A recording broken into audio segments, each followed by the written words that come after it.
Cadillac has improved its entry-level XT4 crossover for 2024. A lot, but is it enough? That's why I'm here.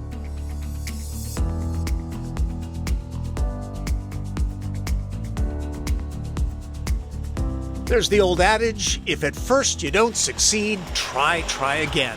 Not that Cadillac's XT4 has been a disappointment for General Motors, it's consistently been among the premium brand's best-selling vehicles since launching in 2018. Caddy's entry-level crossover gets a mid-cycle refresh for 2024. There's a crisp new face and revised back end. Those bookend familiar sheet metal, and that's okay. Design has always been one of the best things about the 4. Here's where things really change, since this is what owners see the most of. Good to see Cadillac put some money inside.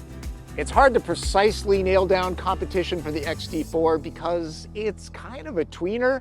Size-wise, it slots in between Audi Q3 and Q5 or BMW X1 and X3. Same goes for pricing. A base luxury model with front-wheel drive starts at around $39,000. That's with destination. General Motors has dropped off a fully loaded sport model with all-wheel drive, considerably more expensive, just under $56,000. That's before incentives. Those are coming back, folks. Let's dig into the changes by taking a peek at the outgoing Sport I drove a few years back. As you can see, the exterior doesn't look significantly different from when it launched 6 years ago. The new front and back give it the kind of facelift that everyone thinks that Brad Pitt just got. It looks refreshed, youthful, and well executed. The 2022 model had a decent but forgettable cabin, vanilla in automotive form. Hop into the updated 2024 version, and it's hard to miss the curved 33-inch LED screen. It's the same one found in Lyriq, and it does a lot to elevate the ambiance. Look past it, and there are some well-executed materials, real carbon fiber, embroidery that wasn't offered in previous models. Controls and buttons are Cadillac exclusive, no Chevy buttons in here. Look down, and there are some lower-rent plastics. Check out the entry-level Audi, BMW, Lexus, and Mercedes competitors. You'll find similar stuff. Since launch, XT4 has been powered by a turbocharged 4-cylinder. Still is. At 2 liters, it's dishing out 235 horsepower and 258 pound-feet of torque found lower in the rev range. This is unchanged.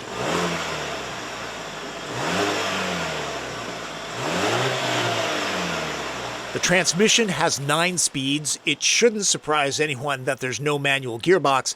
This is the best XT4 offers. It gets an optional head-up display, part of the technology package. Sport is the only XT4 with the active sport suspension with continuous damping control. Optional. It's not on this tester.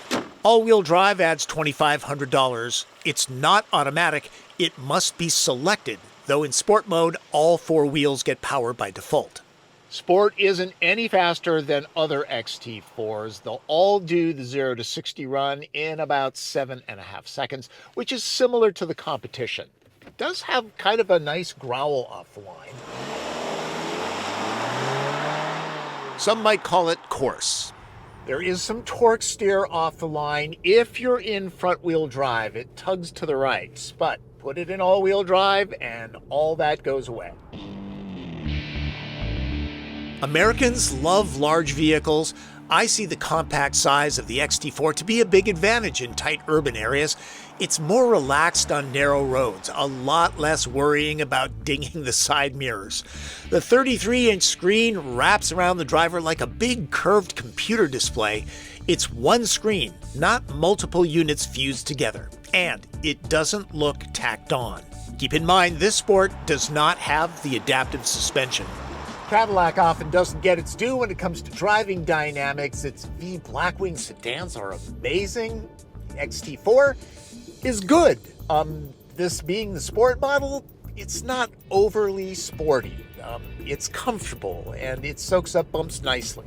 Shorter wheelbases, 109.4 inches here, can suffer from bucking on choppy pavement. That's not happening here. I'll assume the adaptive suspension would keep body roll and dive down even more so than the standard setup. As it stands, this isn't BMW X1 kinds of fun. Good news, for 2024, the fuel economy has been improved by 1 mpg. This is an all-wheel drive model, and the EPA rates the average at 25 mpg. Go with the front-wheel drive model, and it's 26. Premium fuel is specified. That's average in class. Shop Lincoln Corsair or Lexus NX, and there are hybrid powertrains to be had, or wait for the upcoming Optic, Cadillac's small EV that slots under Lyriq. Helping to save fuel is the usual automatic engine stop-start system. Shutdown is very smooth, and I need to stress that the brakes are terrific. They stop short, pedal feel nice and firm. Start up, also smooth.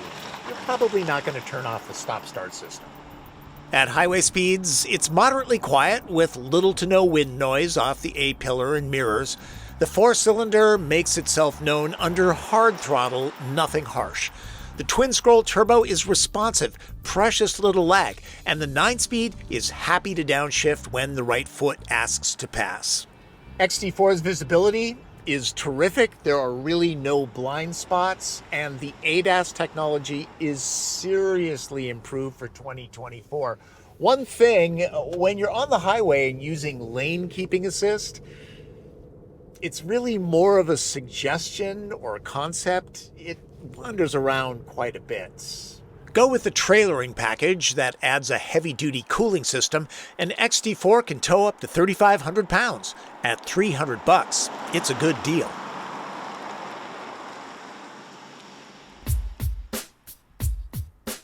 For a smaller vehicle, the cockpit is open and airy. The Cinerama screen helps to visually widen the look. The optional panoramic roof at $1,550 helps brighten things up even more. It's encouraging to see GM treat Cadillac like the premium brand it's supposed to be. All of the storage areas, other than the door pockets, are lined with mouse fur. There's effort in this refresh to pull the XT4 upmarket. Heated and vented seats are supportive, if not sport bolstered. This one's optioned with a light massaging feature. There's a digital rearview mirror too, good when loading cargo to the ceiling. I briefly touched on XT4's new active electronic safety tech, or ADAS features, and there's some good standard stuff like automatic emergency braking with pedestrian and bicycle detection. But most of the good stuff is part of an $1,800 option package. I'm going to put the features in a graphic down below here. Now, there are two ways of looking at this. The first is, this is a Cadillac, and it should all be standard. The second is, not everybody wants to pay for it, and they should be given the option. So, you decide. Everyone's going to have an opinion on this. Same goes for the data plan that's needed for full functionality of the interface. It runs a Google operating system, and it works as well as you'd hope. Voice commands help drivers keep eyes on the road. Hey, is there any good Mexican food nearby? Got it. There's La Carta de Oaxaca 0.5 miles away. Want to navigate there? Sure. The screen is one long unit, but it's divided into 3 sections. This small one for adjusting different parameters. The area in front of the pilot can be configured from minimal to a classic kind of info gauge setup to putting navigation right smack dab in front of the heated wheel with power adjust and memory. The right area is accessible to the passenger even though it's angled towards the driver. It's for the infotainment, though it's easy to go down the rabbit hole adjusting parameters. Cadillac offers this for those that don't want fingerprints all over their very expensive looking screen. Wireless charging is available, code for optional. For those that don't continue with the data plan, wireless Android Auto and Apple CarPlay are still in many GM products. There are the right number of hard buttons too. Not everything is done on the big beautiful display. I'll recommend the $875 14-speaker AKG audio system. It lacks some depth and punch, but it must be better than the standard stereo. One feature I find valuable in smaller SUV crossovers is a back seat that slides fore and aft to max out leg or cargo room. That is missing in action here. As far as space goes, I'm 5'9", it's not bad. My noggin has plenty of room. Knee and leg room, very good. My size 11 slide underneath the seats. Cushions are high enough so that thigh support is excellent. The door openings are a bit on the small side, but again, this is a compact SUV. Drilling into the details, the door pockets are on the small side. You won't be putting hot coffee in these. There are no built-in sunshades. At least there's a pocket on this seat back. A lot of manufacturers cheap out there. No separate climate zone, but adjustable vents. The outboard positions are heated at this price level, and you can charge your phone. The cushions are on the flat side, but they're comfortable. The center spine is on the larger side, and if you want cup holders, you have to do this. Because of that, I would say 2 full-sized adults will be just fine in the XT4. Three is kind of a squeeze.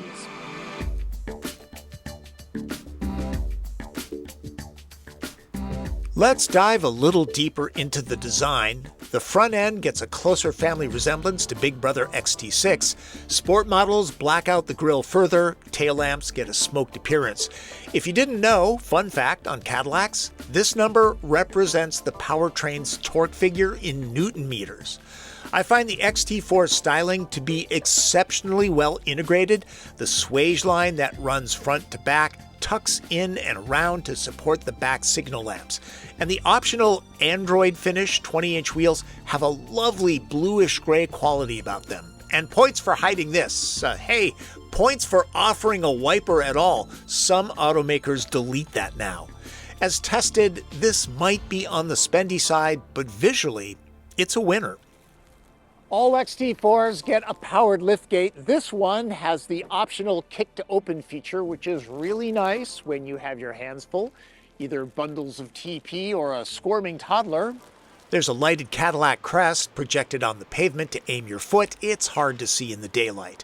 Storage under here is decent, and there's room for a physical spare, a $350 option, unfortunately. No bag hooks, but there's power. It's an easy reach in to drop the backs. There's 60/40, no ski pass-through. Notice that the load floor is bored flat. Nice.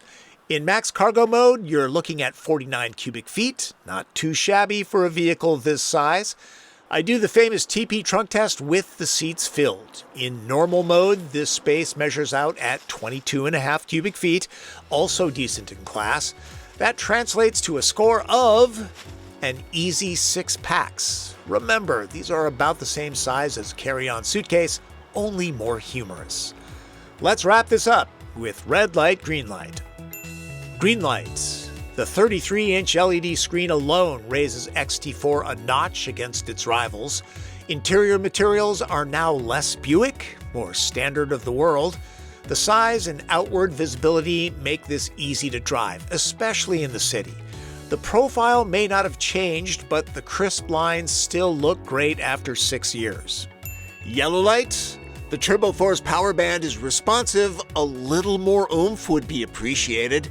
Fuel economy is fine. Maybe GM will offer something like this as a plug-in hybrid now that it's bringing those back. The AKG sound system is the best XT4 offers, and it's just okay. Red light. Calling a model sport should mean a visceral upgrade in handling and power. It ought to be a law. At just under 56 grand as tested, there are still a couple option boxes left to check. A brand like Cadillac should get a no-fuss automatic all-wheel drive system. If Cadillac wants to attract younger buyers, it needs to concentrate on giving them what they want, and to a degree, the XT4's upgrades do that. But I'm guessing many buyers will dismiss this compact sport ute before checking it out. Too bad. It has a certain appeal now. The more I drive the XT4, the more I like it. Cadillac has done a great job with the mid-cycle refresh. It's competitive now. Would I like more sport from the Sport model? Yes, I would, and the price is a bit dear compared to the competition, but, you know, haggle hard during your test drive. Bigger than some, smaller than others, the improved XT4 occupies a unique slot. It's always been a brisk seller for Cadillac. This should give it a tailwind. While driving this, I kept thinking about the automotive journalism world and that it's filled with writers that put a high priority on performance. That's cool. I love Porsches and V Blackwing sedans, but it's important to step outside personal preferences, leave attitude behind, and review a vehicle on its own merits for the target buyer and not get stuck in the past when it comes to a brand. On a weekly basis, that's what I try to do. Hope you're enjoying the work.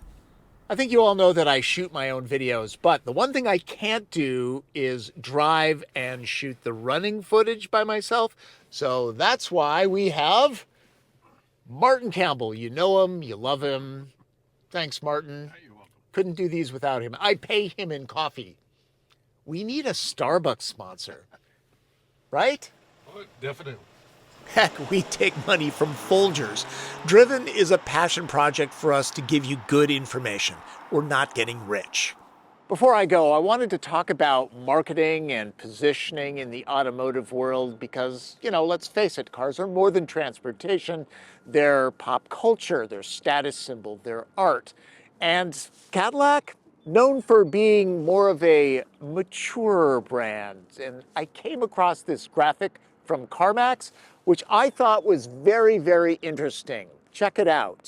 Cadillac, the oldest buyers, the youngest buyer is Mazda, but if you look at the numbers, you know, there's not that much of a difference in age, about 10 years, which surprised even me. And you also have to remember that the brands that are on top, the older people, those tend to be luxury and premium brands, the ones on the bottom more affordable, which makes a lot of sense because younger buyers, they're starting families and buying houses. So anyways, the moral of this story is don't worry about it. Buy the car you love, okay? Buy the car that makes you happy. Thanks for watching. Hey, subscribe to this channel and click notifications. If you have a question, leave it in the comments or find me on social media. Thanks for supporting my boutique car review channel. We work hard at it, okay? That's Driven. I'm Tom Volk.